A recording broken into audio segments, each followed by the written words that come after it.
क्या इस बार राष्ट्रीय जनता दल और महागठबंधन ने बिहार में जो सीटों का बंटवारा किया, आप उससे संतुष्ट थी?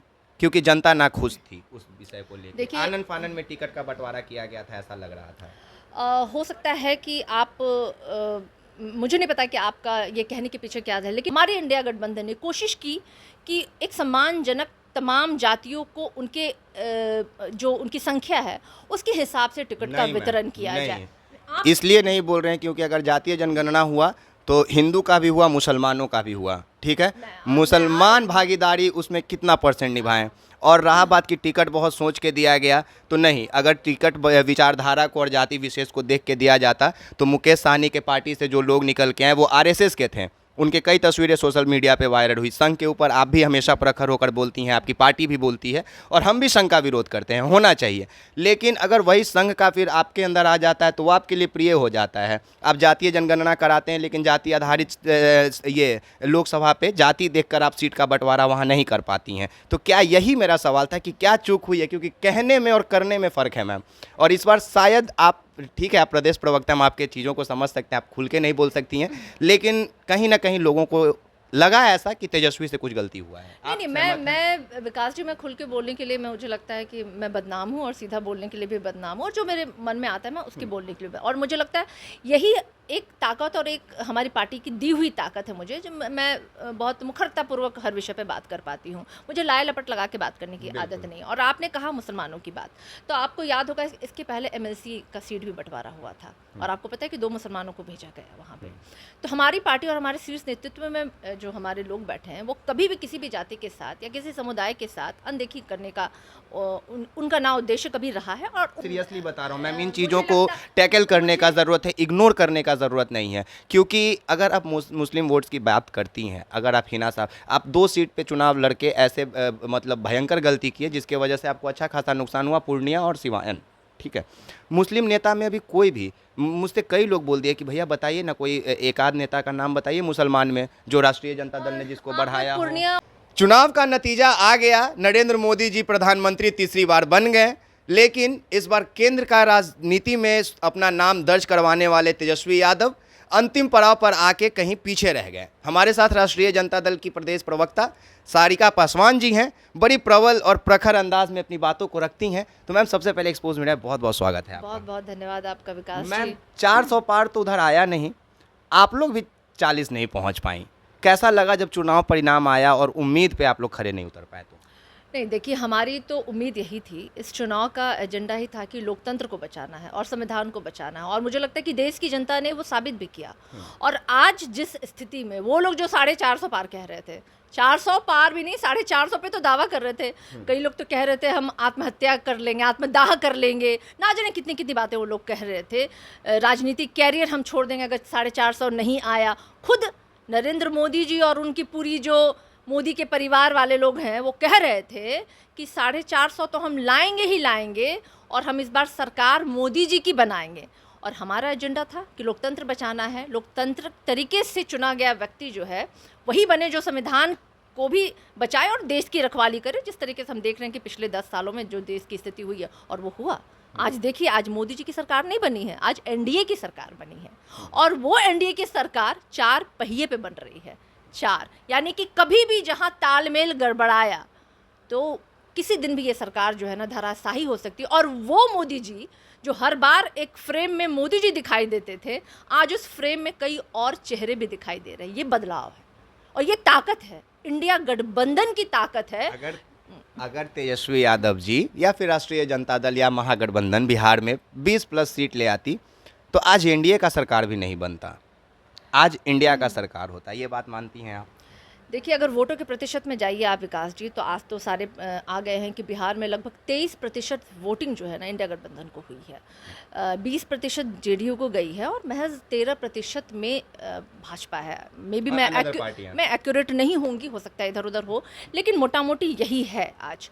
तो वोटों की भरपूर जो है ना समर्थन, लोगों का समर्थन जो है ना इंडिया गठबंधन को तो गया है, इसमें आपका कोई दो राय नहीं है। हाँ ठीक है, हम जानते हैं कि लोकतंत्र में जब टिकट आपको किसी को दिया जाता है और वो प्रत्याशी जब जीतता है तो उसके बाद ही सत्ता में बनाई जाती है, बनती है, वो हम मान सकते हैं इस बात को, लेकिन इस बात को भी झुटलाया नहीं जा सकता है कि पूरे देश में बदलाव के लिए वोट हुआ था और क्या गड़बड़ी हुई, कहाँ हार हुई, कैसे हार हुई। हालांकि पिछले बार तो हम 0 पे थे, लेकिन इस बार हमारे पूरे इंडिया गठबंधन ने 9 सीटें, आज 10 सीट मैं कहूँगी, क्योंकि एक सीट भी आज कांग्रेस में विलय हो गया, तो उस हिसाब से अगर हम कहें तो बिहार में हमने 10 सीटें जीती हैं और अपने आप में ये बहुत बड़ी उपलब्धि है।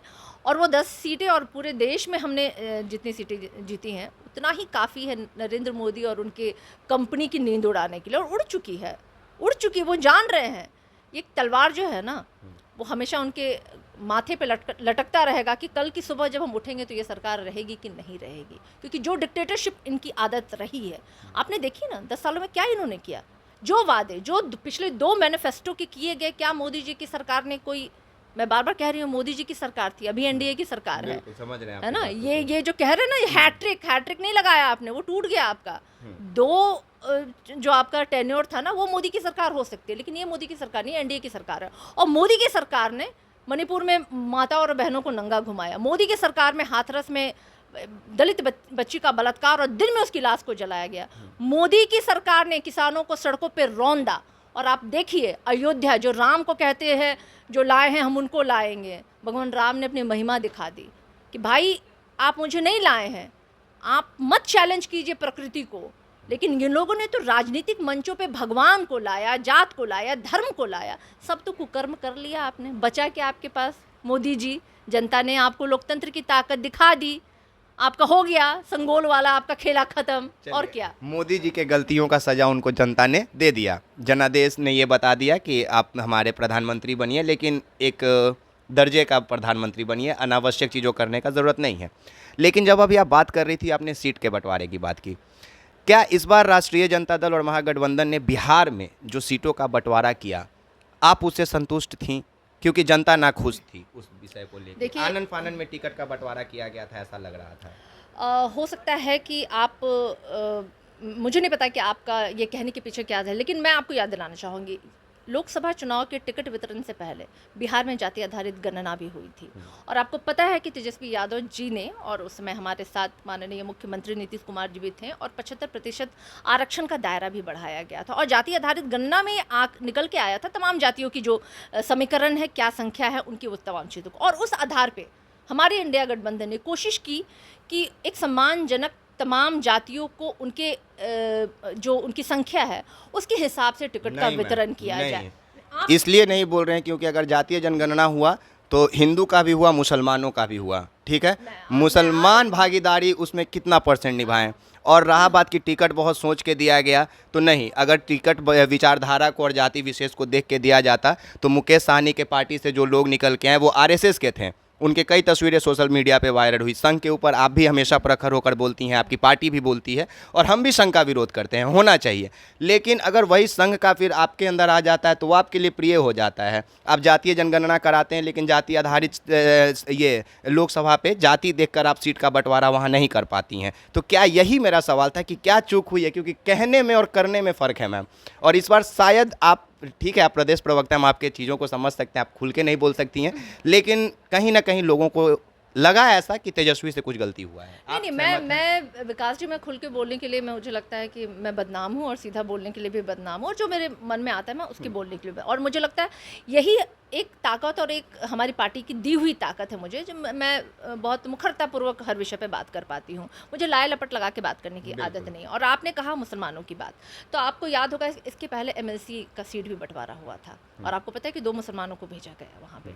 तो हमारी पार्टी और हमारे शीर्ष नेतृत्व में जो हमारे लोग बैठे हैं, वो कभी भी किसी भी जाति के साथ या किसी समुदाय के साथ अनदेखी करने का उनका ना उद्देश्य कभी रहा है, और उन्होंने ही सबकी भागीदारी तय की, चाहे महिलाओं को भी लेकर के। आप देखें ना, इसके पहले बीजेपी ने क्या कहा था, 33% का लॉलीपॉप महिलाओं को इन्होंने कहा था आरक्षण। कितनी महिलाओं को इन्होंने बिहार से दिया?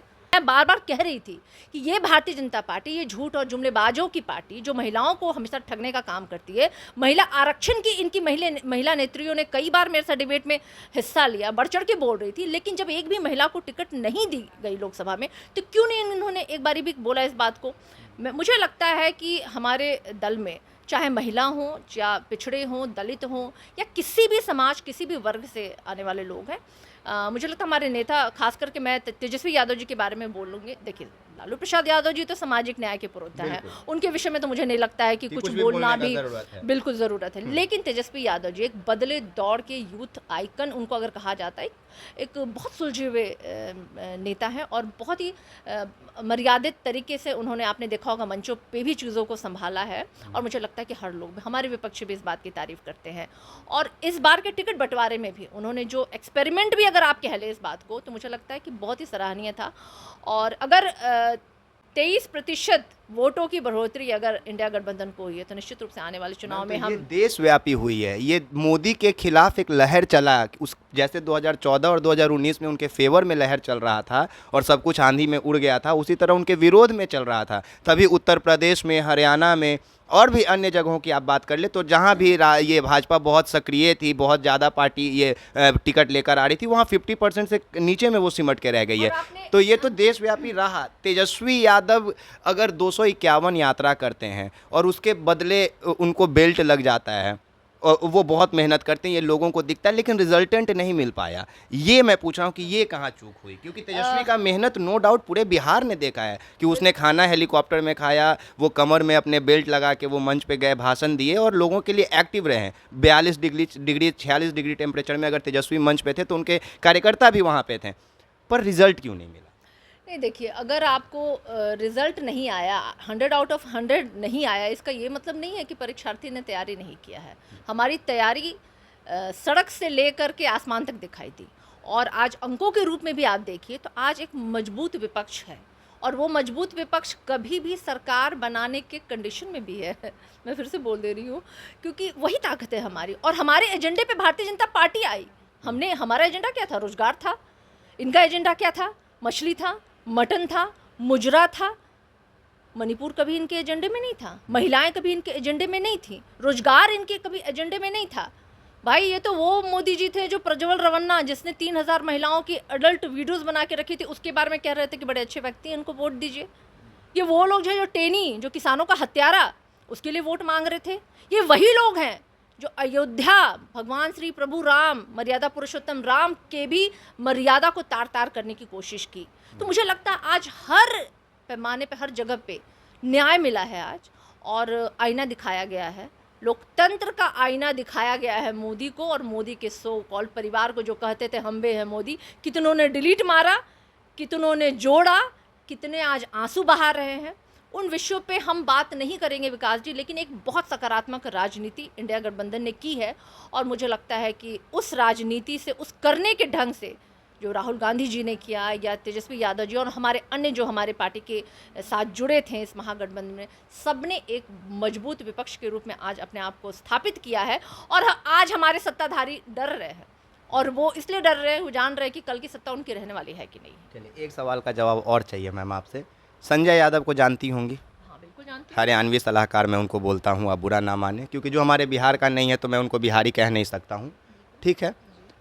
एक तरफ संजय यादव तेजस्वी यादव के बैसाखी बन जाते हैं, दूसरे तरफ मुकेश साहनी उनके परछाई बन जाते हैं।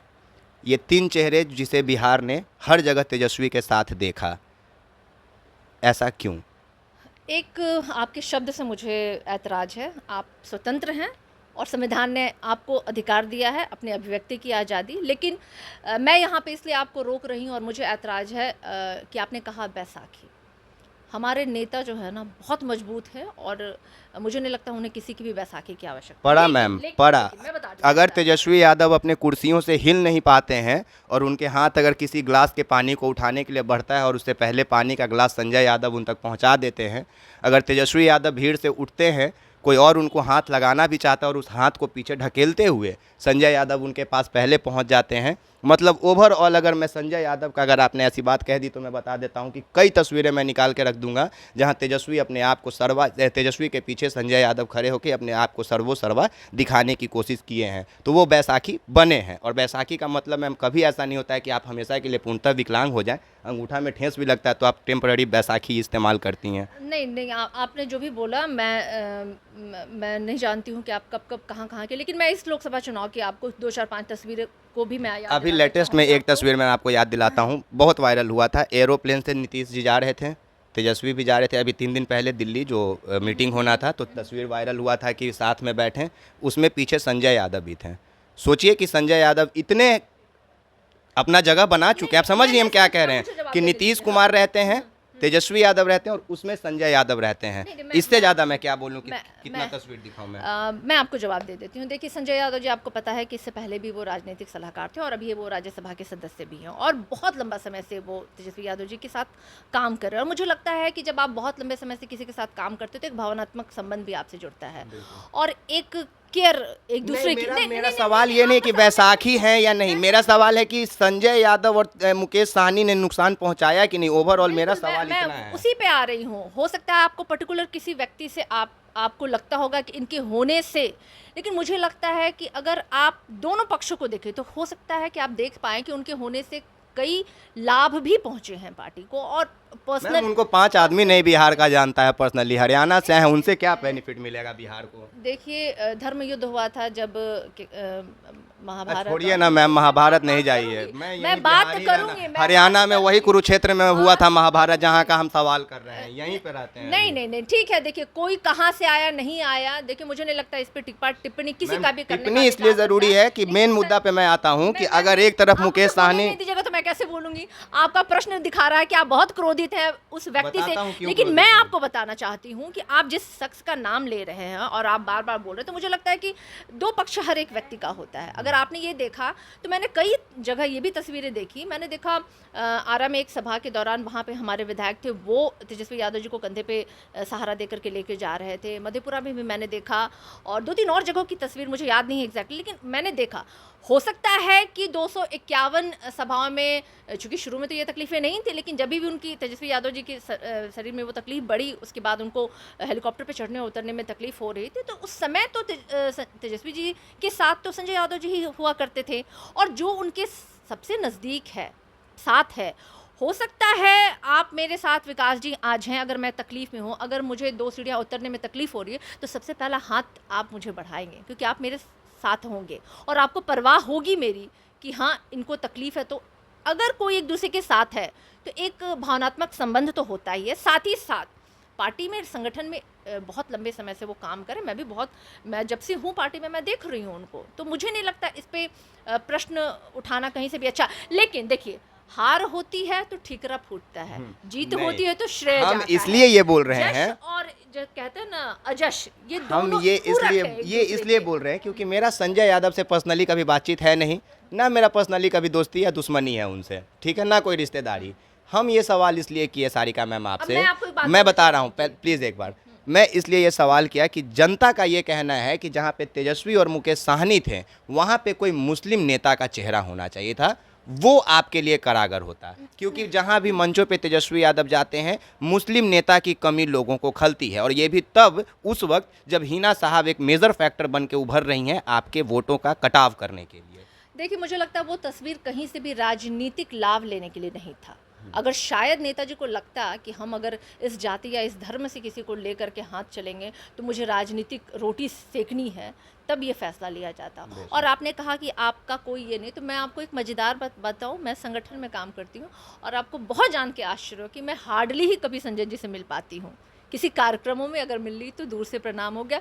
तो मुझे लगता है कि आप जितना मिले होंगे ना, तो मुझे लगता है आपसे कम ही मैं मिली होंगी बावजूद। हाँ, तो मैं जो भी हो, अगर आपने दूर से भी देखा होगा, क्योंकि हम लोग एक संगठन में हैं और कई दफ़ा कार्यक्रम होता है तो हम लोगों की भेंट होती है, लेकिन मेरा वैसा कुछ नहीं है। अगर मैं बोल पा रही हूँ तो मैं बिल्कुल ही एकदम फेयर एक बात मैं बोल रही हूँ। कमी खला सीरियसली अगर इन सब चीज़ों से हमारी पार्टी और हमारे मुस्लिम भाई, हमारे दलित भाई, मुझे लगता है कि इस बार जो 23% जो वोट मिली है, इसमें सबों का सहभाग, सबों का समर्थन मिला है। कमेंट देखिएगा, उसमें लिखेगा कि नहीं मुस्लिम का सहयोग उतना नहीं मिला है। मैं सीरियसली बता रहा हूँ मैम, इन चीज़ों को टैकल करने का ज़रूरत है, इग्नोर करने का ज़रूरत नहीं है। क्योंकि अगर आप मुस्लिम वोट्स की बात करती हैं, अगर आप हिना साहब, आप 2 सीट पे चुनाव लड़के ऐसे मतलब भयंकर गलती किए जिसके वजह से आपको अच्छा खासा नुकसान हुआ, पूर्णिया और सिवान, ठीक है।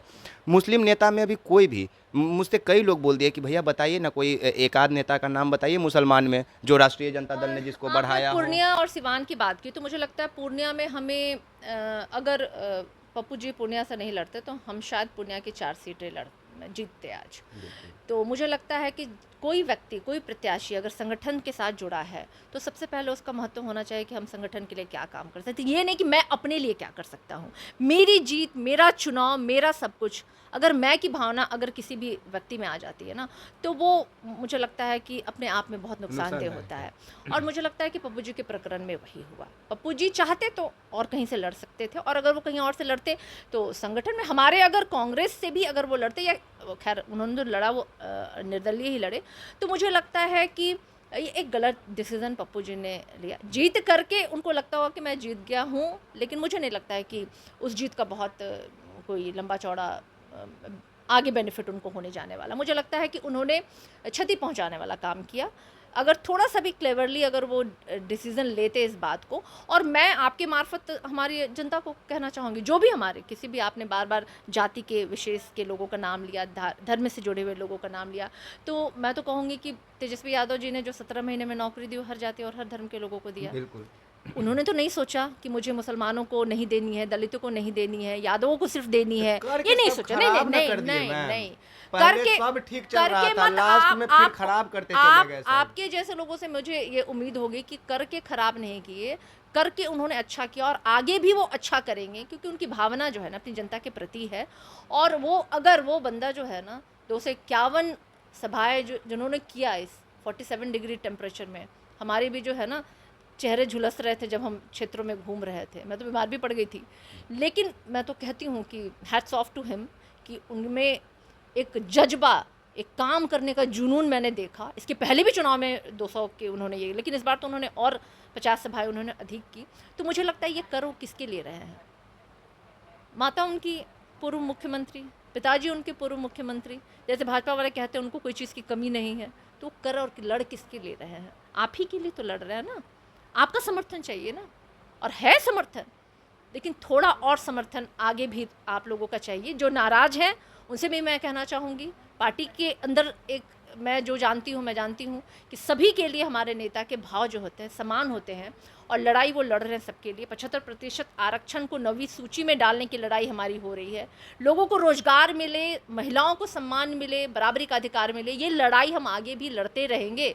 हमारे नेता के साथ हम सब रहें, और मुझे लगता है कि बिहार की जनता ही नहीं, आज पूरे देश की जनता भी इंडिया गठबंधन के साथ और हम लोगों के साथ लड़ रही है, और सबकी उम्मीदें भी हैं हम ही लोगों से। एक लास्ट सवाल, 2025 के चुनाव के लिए थोड़ा सुस्ताएंगे आप लोग, या अभी से मैदान में निकल जाएंगे? क्योंकि ये सवाल बड़ा इसलिए नॉर्मल है कि इलेक्शन हुआ है, लोग एक बार हो सकता है कि थक के घरों में बैठ जाए, फिर चुनाव के टाइम पे निकले। आप लोग की रणनीति क्या होगी? जो चीज़ें छूटा है उसको टेक ओवर करने के लिए ग्राउंड पे उतरेंगे, या हम लोग तो उतर चुके हैं।